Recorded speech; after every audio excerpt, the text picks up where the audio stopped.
Dear students, आज हम आप लोग को जो नेशनल इनकम और एग्रीगेट्स उसमें इंट्रोडक्शन और नेशनल इनकम दोनों को शॉर्ट में समझाने की कोशिश करते हैं।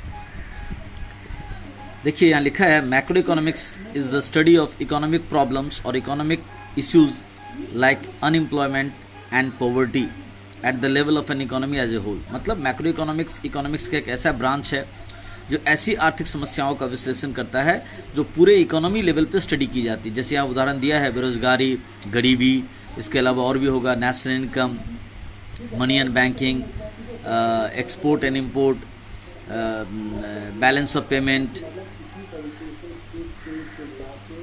Exchange of currency etcetera, some basic concepts. अब जब इकोनॉमिक्स हम पढ़ते हैं मैक्रो इकोनॉमिक्स, तो मैक्रो इकोनॉमिक्स में नेशनल इनकम से रिलेटेड टॉपिक में क्या क्या चीज़ का नॉलेज होना जरूरी है वो यहाँ पे आपको बताया जा रहा है। ऑलरेडी हम लोग ये सब डिस्कशन कर चुके हैं, बट अगेन आपके साथ मैं कर रहा हूँ। Consumption goods, these are those goods which are directly used for the satisfaction of human wants. Example, ice cream and milk used by the household. मतलब ऐसी चीज़ें जो हम जीवन में फाइनल कंजम्पशन उसका कर रहे हैं, उसको क्या कहते हैं, उसको फर्दर प्रोडक्शन में नहीं यूज़ करना है। ऐसा जब हम करते हैं तो कहा जाता है, ऐसा जब हम किसी गुड्स को करते हैं तो कहा जाता है कि वो गुड्स फाइनल एकदम रेडी है यूज़ करने के लिए, फर्दर उससे हम कोई प्रोडक्शन नहीं करेंगे, हम अपने पर्पस के लिए यूज़ करेंगे और उसको फिर बना के कुछ बेचेंगे नहीं, तभी वो कंजम्पशन गुड्स कहलाएगा। जैसे हम लोगों के द्वारा आइसक्रीम खा लेना खरीद कर, या मिल्क खरीद कर उसको घर में यूज़ करके, दही बना करके, पनीर बना करके घर में यूज़ करना। लेकिन अगर कोई दुकानदार वो आइसक्रीम अपने यहाँ खरीद के रख रहा, फिर उसको बेच रहा है, मिल्क खरीद रहा, उससे चाय बना के, उससे दही बना के, उससे घी बना करके बेच रहा है, मिल्क को फिर पैकेट करके बेच रहा है, या मिल्क को फर्दर सेल कर दे रहा, तो फिर वो कंजम्पशन गुड्स में नहीं आएगा। Capital goods, these are those goods which are used as fixed assets by the producers in the production of other goods and services। मतलब इसको हिंदी में कहते हैं पूंजीगत वस्तु। ऐसे वस्तु जो प्रोड्यूसर सेक्शंस के द्वारा फर्दर प्रोडक्शन में यूज़ किया जाएगा, वो एसेट्स के रूप में बार बार यूज़ किया जाएगा, उसको कैपिटल गुड्स कहते हैं। जैसे ट्रैक्टर यहाँ दे रहा उदाहरण के तौर पर, मशीन हो सकता है, बिल्डिंग हो सकते हैं, फर्नीचर हो सकते हैं, टाइपराइटर्स हो सकते हैं, कंप्यूटर्स हो सकते हैं, जेरोक्स मशीन हो सकता है, फैक्स मशीन हो सकता है, स्कैनर हो सकते हैं एक्सेट्रा। ये सब व्हीकल्स हो सकते हैं जिसको बार बार यूज़ करके प्रोड्यूसर्स उसको फर्दर प्रोडक्शंस में काम में लाते हैं। तो ये समझ में आ गया आपको, कैपिटल गुड्स। फाइनल गुड्स, ये भी एक तरह से कंजम्पशन गुड्स ये देखते हैं। These are those goods which have crossed the boundary line of production and are ready for use by their final users। मतलब ऐसी वस्तु और सेवाएं जो अब फर्दर उनका प्रोडक्शन नहीं होगा, अंतिम ग्राहक उसको खरीदेगा और अपने व्यक्तिगत यूज़ करने के लिए प्रयोग करेगा, उसमें और कोई वैल्यू एडिशन नहीं होगा, तभी वो फाइनल गुड्स कहलाएगा। जैसे लिख रहा है कि अगर हम घर संसार के लोग कोई कार खरीद ले या मशीन अगर कोई प्रोड्यूसर खरीदता है, हाँ तो देखिए, जैसे कोई एक जेरोक्स मशीन बैठाया और उसमें फिर जेरोक्स मशीन से बार बार जेरोक्स करके बेचेगा, तो वो प्रोड्यूसर हो गया जो जेरोक्स मशीन खरीद के बार बार जेरोक्स करके बेचेगा, जिसको फोटोकॉपी भी कहते हैं। तो उसके द्वारा जेरोक्स मशीन खरीदा जाना फाइनल गुड्स ही होगा, क्योंकि वो गुड्स फर्दर प्रोडक्शन में हेल्प करेगा, इस नाते वो कैपिटल गुड्स कहलाएगा, लेकिन उसका फिर कोई वैल्यू एडिशन नहीं होगा, इसीलिए वो फाइनल गुड्स भी हुआ। यानी फाइनल गुड्स क्या कहते हैं उसको, किसी एक का फाइनल गुड्स अगर दूसरे के लिए इंटरमीडिएट गुड्स भी हो सकता है, तब वो फाइनल गुड्स इकोनॉमी में नहीं कहलाएगा। पूरा overall economy as a whole देखना पड़ेगा कि वो फाइनल गुड्स कब है, जब उसका उसमें फर्दर वैल्यू एडिशन नहीं होगा। Intermediate goods, these are those goods which are within the boundary line of production and not ready for use by the final users. These goods are purchased for further sale or are to be used as raw materials by the producers। मतलब जब किसी एक firm के द्वारा बनाया गया goods जो उसके लिए तो फाइनल गुड्स है, वो रेडी हो गया है, लेकिन वो फिर उससे कोई दूसरा प्रोड्यूसर परचेस करता है, फिर उसको एक फाइनल स्वरूप देता है वो प्रोड्यूसर, फिर वो किसी तीसरे प्रोड्यूसर्स को बेचता है, फिर वो प्रोड्यूसर्स उसको अपने गोडाउन शॉप में रखता है और फिर उसको बाज़ार में बेचता है फाइनल कंज्यूमर्स को। तो जब तक इसका वैल्यू एडिशन होते रहा, फार्मर से मैन्युफैक्चरर से लेकर के डिस्ट्रीब्यूटर से लेकर के होलसेलर से लेकर के रिटेलर तक, तब तक वो इंटरमीडिएट गुड्स हुआ। लेकिन जब अंतिम ग्राहक उसे परचेज कर लेगा, जो जिसका मकसद फिर से उसको बेचना नहीं होगा, तभी जाके वो फाइनल गुड्स कहलाएगा। लेकिन जब तक कोई चीज़ हम परचेज कर रहे हैं फिर उसको फर्दर उससे कुछ ना कुछ बना के बेच रहे हैं, तो उसका दाम बढ़ते जा रहा है। जैसे किसान दूध अपने पशु से निकाला, एनिमल से निकाला और उसको मार्केट में बेच दिया, तो वो जो दूध प्रोड्यूसर्स फार्मर्स ने बना के बेचे, वो इकोनॉमी के लिए इंटरमीडिएट गुड्स कहलाएगा। लेकिन किसान के लिए फाइनल गुड्स था। वो दूध चला गया फैक्ट्री के पास, फैक्ट्री या मार्केट में कोई उससे उसी दूध को फर्दर पैकिंग करके बेच रहा है। दूध से मलाई निकाल रहा, फिर मलाई निकाला हुआ दूध का पैकिंग कर रहा, मलाई से घी बना रहे, बटर बना रहे, उसको बेच रहे हैं। दूध को फाड़ करके छेना या पनीर बना रहे, उसको बेच रहे हैं। दूध से दही बना के बेच रहे हैं। तो ये सब जब तक ये ऐसा काम होता रहेगा, तब तक वो इंटरमीडिएट गुड्स कहलाएगा। जैसे यहाँ लिखा भी है, wood purchase by a carpenter to make chairs. हाँ, फर्नीचर बनाने के लिए अगर कारपेंटर लकड़ी खरीदता है तो उस कारपेंटर के लिए वो लकड़ी खरीदना इंटरमीडिएट गुड्स हो गया। Gross investment, it refers to the expenditure by the producers during an accounting year on the purchase of all such goods which add to their stock of capital, as well as expenditure on the replacement of existing fixed assets owing to their depreciation। मतलब gross investment economy में उन सारे खर्चा को कहते हैं producer sections के द्वारा जो एक साल में एक अकाउंटिंग ईयर में वो उसके पास पुराने एसेट्स तो थे, वो डिप्रिशिएट हो रहे हैं, इसलिए नया एसेट्स पुराने को रिप्लेस करने के लिए या फिर नया एसेट्स और फर्दर प्रोडक्शन बढ़ाने के लिए जब वो अपने बिजनेस में करते हैं तो उसको ग्रॉस इन्वेस्टमेंट कहा जाता है। इसमें दो चीज़ें मिली होती है, नेट इन्वेस्टमेंट और डेप्रिसिएशन। डेप्रिसिएशन क्या होता है? It refers to loss of fixed assets, capital goods in use on account of their normal wear and tear as well as accidental damages and expected obsolescence. मतलब अगर हम वस्तु को बार बार प्रयोग करते हैं तो घिसता पिटता है, पुराना होता है, आउटडेटेड हो जाता है, ऑब्सोलेसेंस मीन्स अप्रचलन हो जाता है, तो उसका दाम गिरेगा ही गिरेगा। तो ये जो हर साल एक फिक्स रेट से फिक्स्ड एसेट्स के वैल्यू में गिरावट होती है, उसके अकाउंटिंग या इकोनॉमिक टर्म्स में डेप्रिसिएशन कहते हैं। नेट इन्वेस्टमेंट का फॉर्मूला होता है ग्रॉस इन्वेस्टमेंट माइनस डेप्रिसिएशन, और ग्रॉस इन्वेस्टमेंट का फॉर्मूला होता है net investment plus depreciation. Stock and flow concept. Stock मतलब हो गया किसी पॉइंट ऑफ टाइम, फ्लो मने हो गया during a period of time. फिर से स्टॉक हो गया at a point of time, flow हो गया during a period of time.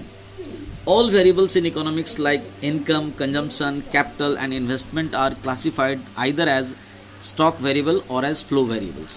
मतलब पूरे इकोनॉमी में चाहे आमदनी हो, चाहे कंजम्पशन हो, चाहे कैपिटल हो, चाहे इन्वेस्टमेंट हो, उसको दो तरह से विभाजित किया गया, एक स्टॉक, दूसरा फ्लो। तो stock variables are those which are measured at a point of time. देखिए बताया, स्टॉक का मतलब किसी समय पे देखेंगे, जैसे एक जनवरी को सुबह 8 बजे या 10 बजे ऑफिस खुलते समय गोडाउन में कितना माल है, फिर शाम को अगर ऑफिस बंद होगा तो शाम को ऑफिस बंद होते समय गोडाउन में कितना माल पड़ा हुआ है, कितना मशीन हमारे पास है, वो सब सारा स्टॉक हो गया, जैसे capital and wealth. Flow variables are those which are measured per unit of time period, चाहे वो पूरे एक दिन का हो, एक महीने का हो, एक साल का हो, तो उसको फ्लो वेरिएबल्स कहेंगे। यानी वही जैसे मैं बताया था कि हम सुबह देखें कि मेरे गोडाउन में कितना माल है तो वो स्टॉक हो गया, लेकिन एक महीने में कितना माल आया गया अगर इसका हिसाब रखेंगे तो फिर फ्लो वेरिएबल हो गया।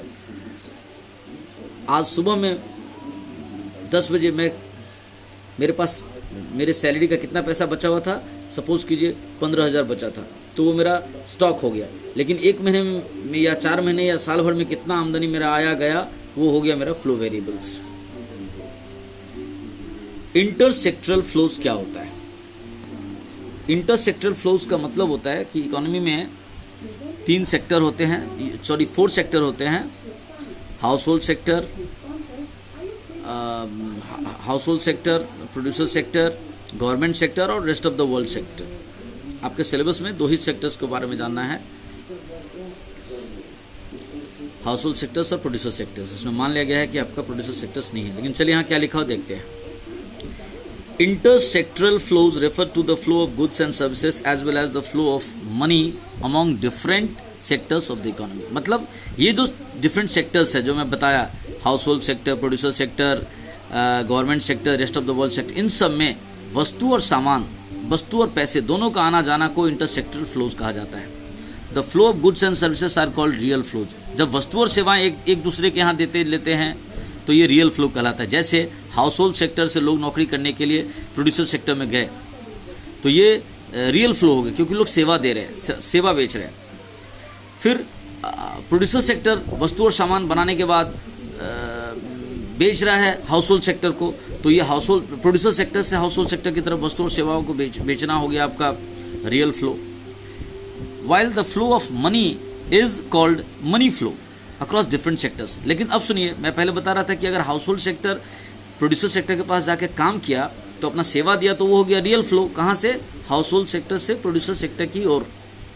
और प्रोड्यूसर सेक्टर जो वस्तु और सेवाएं पूरी दुनिया घर संसार के लोगों को बेचता है तरह तरह का वस्तु और सामान बना के, वो प्रोड्यूसर सेक्टर से हाउस होल्ड सेक्टर की तरफ रियल फ्लो हो गया।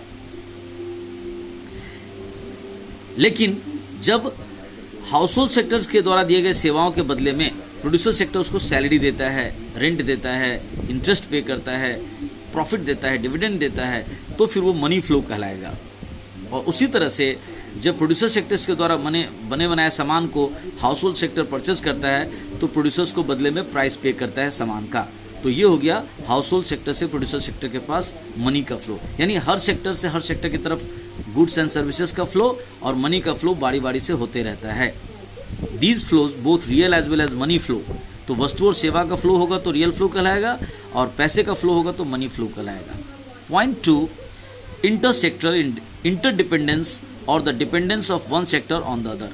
इस तरह से ये जो रियल फ्लो और मनी फ्लो ये दिखाता है कि इकोनॉमी के सारे सेक्टर एक दूसरे के ऊपर डिपेंडेंट है, कोई आज़ाद नहीं है। These intersectoral interdependence are satisfied through a system of mutual exchanges, and mutual exchanges lead to intersectoral flows of money as well as of goods and services। मतलब इसमें ये जो इंटरडिपेंडेंस है, इसमें एक दूसरे के यहाँ लोग ज़रूरत के हिसाब से एक दूसरे को एक्सचेंज करते, लेन देन करते, जिसको जिस चीज़ की ज़रूरत है वो लेता है और जिसके पास जो है वो देता है। और इस लेने देने में वो लेते देते हैं काइंड्स, रियल थिंग्स, और बदले में उसका प्राइस पे करने के लिए मनी फ्लो करना पड़ता है। These flows are the essence of modern economic activity. पहले बार्टर सिस्टम था जिसमें सिर्फ रियल फ्लो होते थे, मनी का फ्लो होना जरूरी नहीं था। लेकिन अभी मॉडर्न इकोनॉमी में जब से मॉनेटरी सिस्टम हो गया है, ये रियल फ्लो के साथ साथ मनी फ्लो होना जरूरी है। To illustrate, factor services flow from household to the producers, without which production activity is not possible. Likewise, factor incomes flow from producers to the households, without which consumption activity is not possible. मैंने ये कहना चाह रहा है कि household जब तक अपनी सेवाएं प्रोड्यूसर्स को नहीं देगा, प्रोड्यूसर्स प्रोडक्शन नहीं कर सकते हैं। फिर प्रोड्यूसर्स जब हाउसहोल्ड सेक्टर को सैलरी नहीं देंगे, इनकम नहीं देंगे, फैक्टर इनकम नहीं देंगे विभिन्न सेवाओं के बदले में, तो हाउसहोल्ड सेक्टर की परचेजिंग कैपेसिटी नहीं बढ़ेगी, तो फिर वो कुछ खरीद नहीं पाएंगे। तो प्रोड्यूसर्स के द्वारा प्रोड्यूस किया गया गुड्स फिर कौन खरीदेगा? तो इस तरह से give and take exchange real flow और मनी फ्लो के थ्रू से इकोनॉमी में होती रहती है, और यही इंटरडिपेंडेंस है। सर्कुलर फ्लो ऑफ इनकम, जो कि इंटरसेक्टरल फ्लो से ही निकला हुआ है, also called circular flow of money, is a concept that brings us how income flows across different sectors of the economy. It shows how household, the owner of the factors of production, renders their factor services to the producers or the producing units, and in return receive payments in terms of factor incomes, rent for land, interest for capital, wages for labor, and profit for entrepreneurship। मतलब जो house hold sector है वो producer sectors को तरह तरह से सेवाएं देता है। अगर वो अपनी प्रॉपर्टी यूज़ करने दे, कोई चीज़ यूज़ करने दे प्रोड्यूसर सेक्टर, तो उसके बदले में उसको रेंट या हायर चार्जेस मिलता है या रॉयल्टी मिलती है। यदि वो अपना कैपिटल यूज़ करने दे तो इंटरेस्ट मिलेगा। यदि एज एन ऑनर उसने इन्वेस्ट किया है प्रोड्यूसर सेक्टर में तो उसे प्रॉफिट या डिविडेंड मिलेगा। यदि उसने स्टाफ के रूप में काम किया तो उसको सैलरी मिलेगा। तो तरह तरह से house hold sector, producer sector से मनी के रूप में पैसा कमाता है। It also show how income in the form of rent, interest, profit and wages is spent on the purchase of goods and services from the producing units. मतलब, और वो जो रेंट, इंटरेस्ट, प्रॉफिट, सैलरी के रूप में, royalty के रूप में, हायर चार्जेस के रूप में, फीस के रूप में जो हाउस होल्ड सेक्टर कमाता है प्रोड्यूसर सेक्टर से, वो पैसा फिर वो उसी प्रोड्यूसर्स के द्वारा बनाए गए गुड्स एंड सर्विसेज पे खर्चा भी करता है। इन द एंटायर प्रोसेस क्या होता है of production, income generation and expenditure, एक पक्ष से आमदनी होता है तो दूसरी तरफ से खर्चा होता है। Money flows continuously from one sector to other, एक दूसरे के पास मनी का आना जाना लगा रहता है। द प्रोसेस नेवर स्टॉप्स, और ये प्रोसेस कभी नहीं रुकता है, गिव एंड टेक का, money flow, real flow, hence is called circular flow of money और सर्कुलर फ्लो ऑफ इनकम। तो यहाँ तक हम लोग समझे, बाकी बाद में समझाते हैं सेकेंड पार्ट में। Thank you.